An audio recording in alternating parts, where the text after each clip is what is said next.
Siang itu pun Samin diutus Nyonya membeli makanan ayam ke pasar Jongke. Ia sedang memasukkan makanan ayam yang dibelinya ke dalam tas ketika seseorang menepuk bahunya dan berseru gembira. "Samin, kok di sini sekarang?" Samin menoleh dengan cepat. Seorang lelaki bertubuh kecil tersenyum lebar kepadanya. "Bardi? Ya Allah, kok di sini juga?" Samin berseru kaget.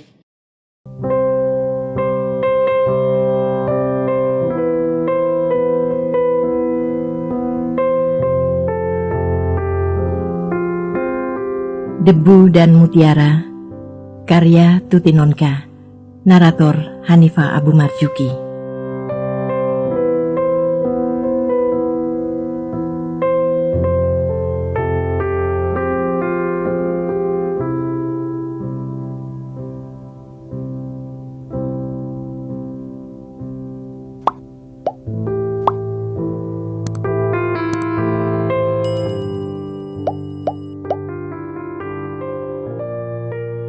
Suatu pagi, Yati melihat Samin hendak bersiap akan mengantarkan Nyonya ke Jogja. Kelihatan gadis itu mengerahkan segenap keberaniannya untuk menyapa Samin. "Enak naik mobil ya, Pak?" Yati menyapanya dengan muka memerah. Samin menoleh dengan dada berdesir bahagia. Yati menundukkan wajahnya, mengamati jarum mesin jahit yang bergerak cepat menindas kain di bawahnya. Tapi Samin tahu, perhatian Yati sepenuhnya terarah pada dia. Alangkah halus pipinya. Samin berpikir dan menelan ludah untuk meredakan degup jantungnya yang kian cepat. "Biasa saja, Ti. Seperti naik bis." Ia menjawab dengan suara ditenang-tenangkan. "Ya tidak toh, Pak. Kalau mobilnya kan mentul-mentul." Yati berkata lagi. "Nah iya, namanya sedan kok." "Ya sudah, besok nyoba sama Pak Samin. Puter-puter ke Sriwedari. Ya Bu ya?" Ina yang mendengar percakapan itu menyela. Semua yang ada di situ tertawa. 3 kawan Yati yang sama-sama bekerja menjahit daster melirik temannya dengan senyum menggoda. Nyonya Murni menghampiri Yati dan menepuk pundaknya sambil berkata, "Pokoknya aku yang akan jadi sponsor, Ti. Jangan khawatir." Muka Yati merah seperti kepiting direbus. Diam-diam, rupanya semua orang sudah tahu gelombang bahaya antara dia dan Samin. Dan itu membuatnya sangat malu. Apalagi Samin sendiri belum pernah berkata apa-apa kepadanya. Keberanian Yati menyapanya membuat Samin berani juga. Pada suatu siang, ketika Yati sedang pergi ke sumur untuk mengambil air wudhu sebelum sembahyang duhur, ia memberanikan diri berbicara. "Ti, kau mau nonton wayang orang di Sriwedari nanti malam? Ceritanya bagus, Petruk Kasmaran." Samin berkata sambil menimbakan air untuk Yati. Yati menunduk. Wajahnya kembali memerah. Dan senyumnya malu-malu muncul di bibirnya yang polos tanpa gincu. "Kalau Simbok boleh, Pak?" Ia menyahut lirih. "Aku akan bilang sama mbokmu. Nanti malam aku ke rumahmu ya."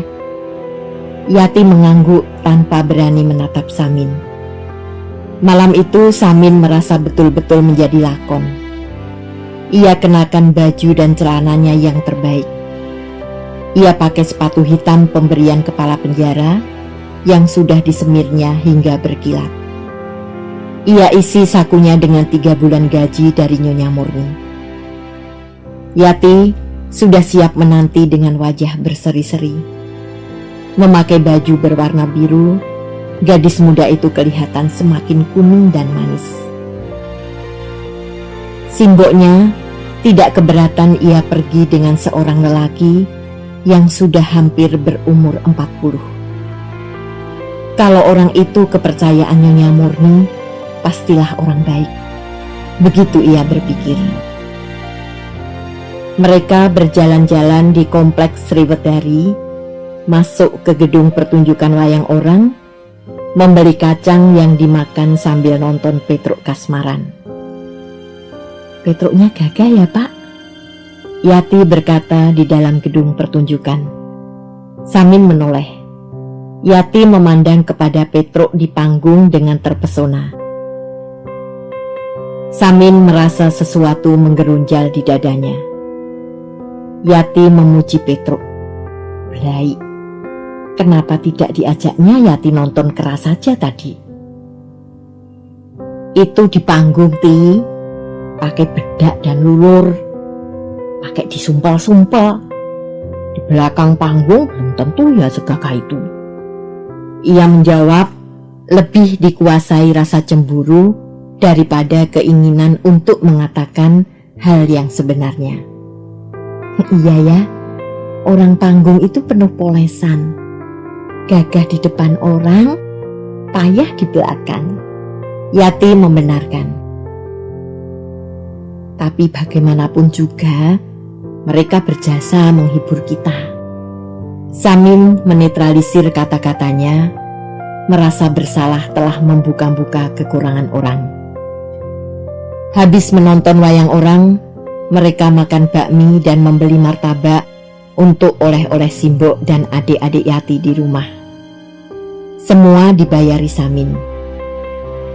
Di atas becak dalam perjalanan pulang, sekali lagi Samin memberanikan diri melangkah maju. "Kau mau ku belikan baju, Ti?" tanyanya dengan berdebar-debar.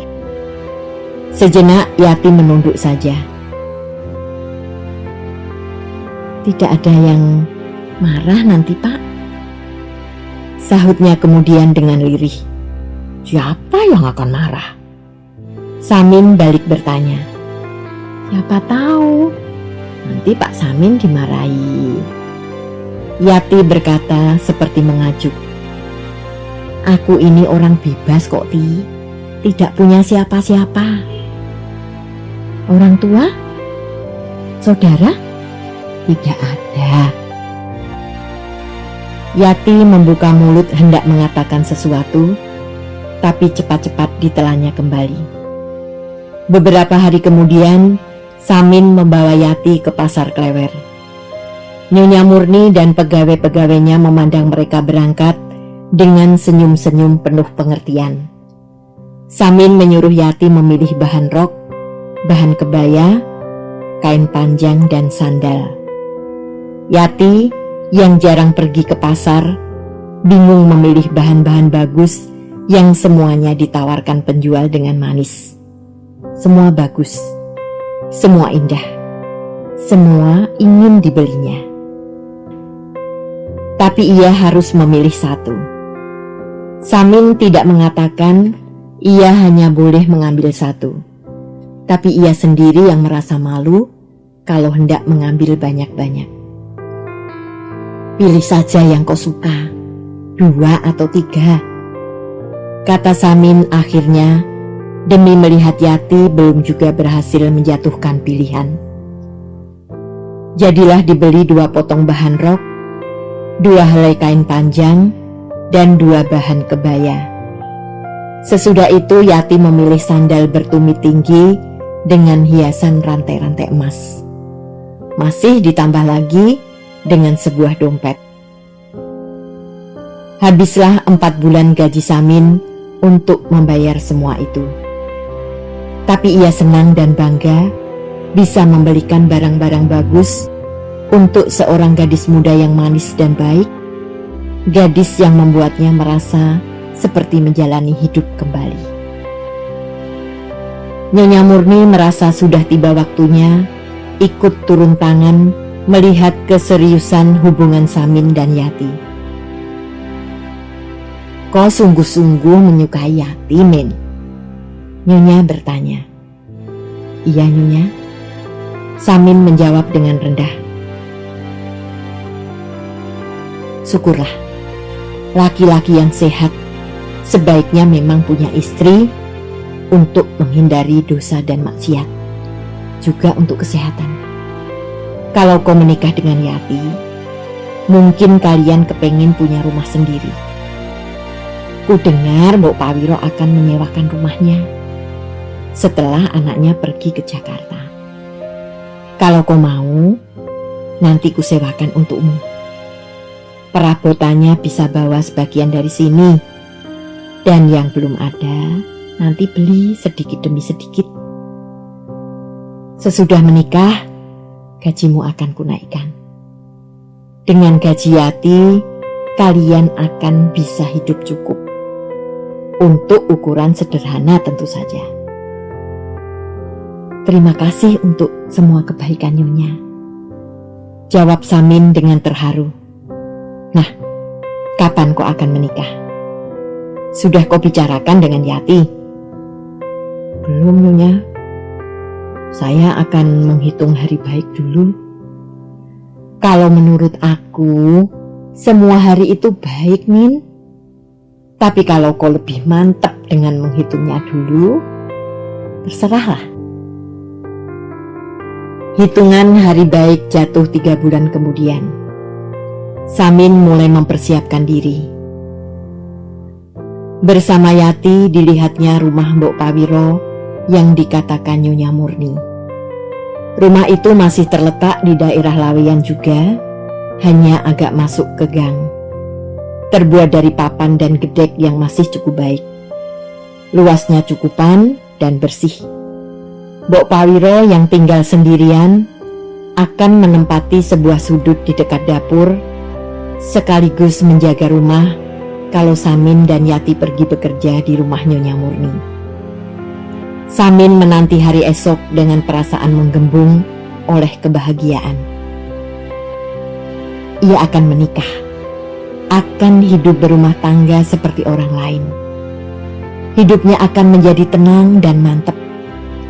Ia tidak akan lagi terlempar dari suatu tempat ke tempat yang lain, terhempas dari satu kegetiran ke kegetiran lain.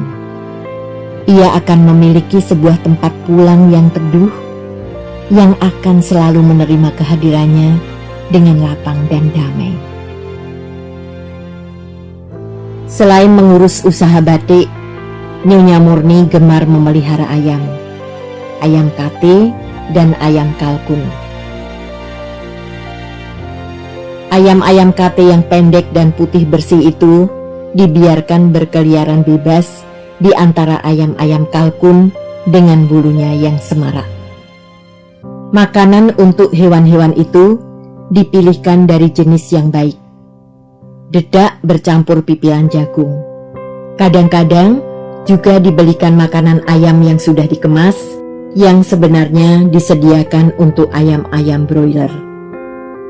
Siang itu pun Samin diutus Nyonya membeli makanan ayam ke pasar Jongke. Ia sedang memasukkan makanan ayam yang dibelinya ke dalam tas, ketika seseorang menepuk bahunya dan berseru gembira. Samin, kok di sini sekarang? Samin menoleh dengan cepat. Seorang lelaki bertubuh kecil tersenyum lebar kepadanya. Bardi? Ya Allah, kok di sini juga? Samin berseru kaget. Mereka berjabat tangan dan saling mengguncang dengan kegembiraan meluap. Laki-laki itu memang Bardi, yang pernah beberapa lama hidup bersama Samin di sel penjara Melaten, tapi yang kemudian gagal mengajak Samin lari. Samin hampir-hampir tidak mengenalinya lagi. Bardi kelihatan bersih dan rapi, sama sekali tidak terlihat kesan bahwa ia seorang penjahat. Kok di sini sekarang? Bardi mengulang pertanyaannya. Iya, aku bekerja pada Nyonya Murni, adik kepala Shh, kita bicara di tempat lain saja. Bardi cepat-cepat menyela sambil melirik kepada si penjual makanan ayam yang memperhatikan mereka. Maka mereka keluar dari pasar Jongke dan pergi ke suatu tempat sepi di pinggiran jalan Sidomukti. Nah, sekarang ceritalah, bagaimana keadaanmu setelah kami pergi? Kau habiskan masa hukumanmu sampai 7 tahun? Bardi bertanya sambil menyandarkan punggungnya ke sebuah tembok toko yang tutup. Ya, sesudah kalian pergi, aku mendapat sel sendiri. Lalu tugasku dipindah membersihkan perkantoran. Kepala penjara sangat baik kepadaku. Dan setelah masa hukumanku habis, aku diberinya pekerjaan di rumah Nyonya Murni, di Laweyan situ. Samin bercerita dengan singkat. Dan kau sendiri, bagaimana? Sesudah minggat dari penjara, aku berpisah dengan Bandot dan Karman. Aku ke Malang, Karman ke Jogja, dan Bandot ke Tulungagung. Tapi kami masih sering berhubungan. Dan, oh ya, aku mendapat kabar tentang istrimu, Min. Kau sudah berhasil ketemu dengannya belum?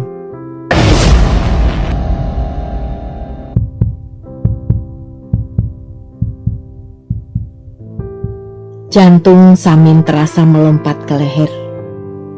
Tergagap-gagap, ia berpegangan ke tembok dan memandang kepada Bardi dengan mata berputar kalut. Istrinya, Mirah, ya Allah, dia masih ada. Dan Bardi mendengar sesuatu tentang perempuan itu. Apa yang kau ketahui? Ia bertanya terbata-bata.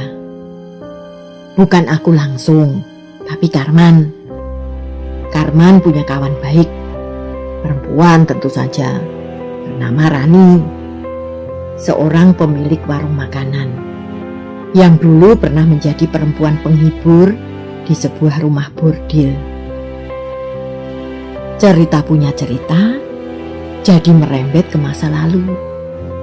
Perempuan itu menceritakan keberuntungan nasib seorang rekannya di rumah bordil yang dinikahi oleh seorang pemilik pabrik tekstil di Bandung.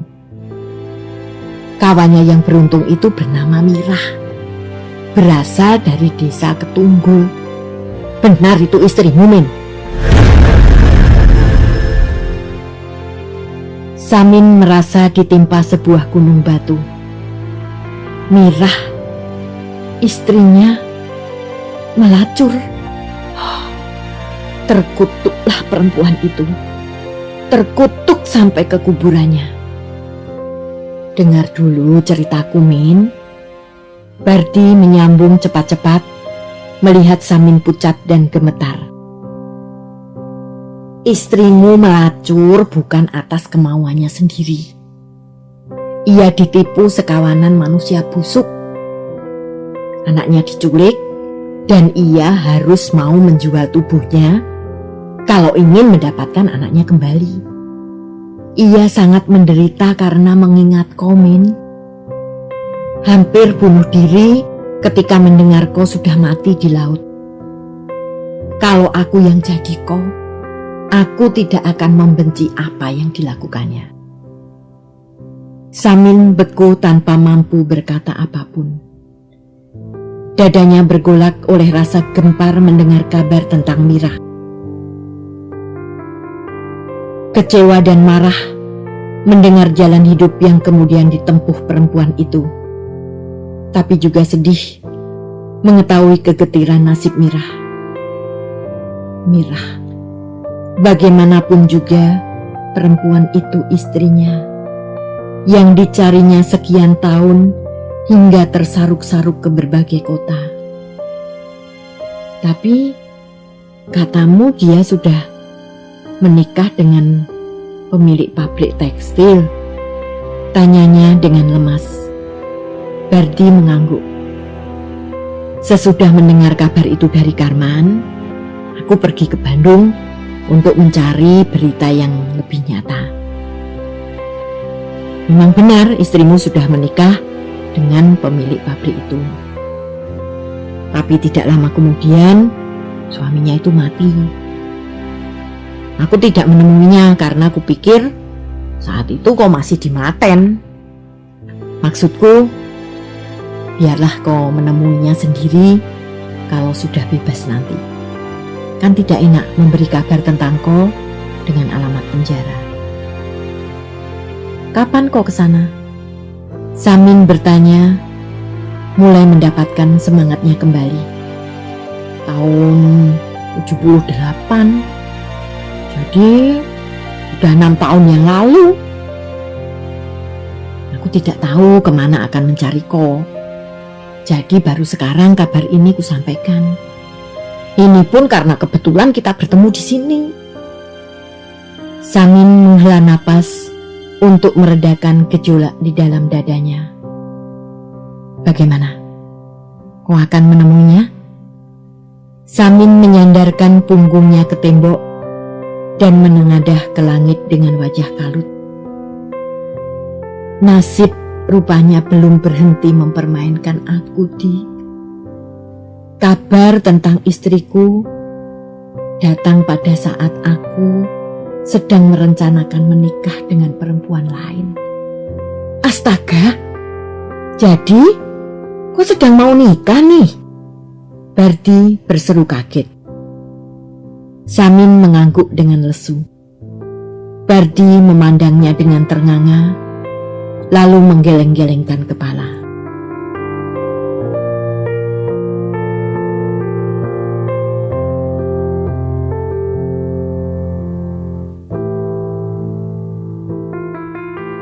Terima kasih telah menikmati cerita ini.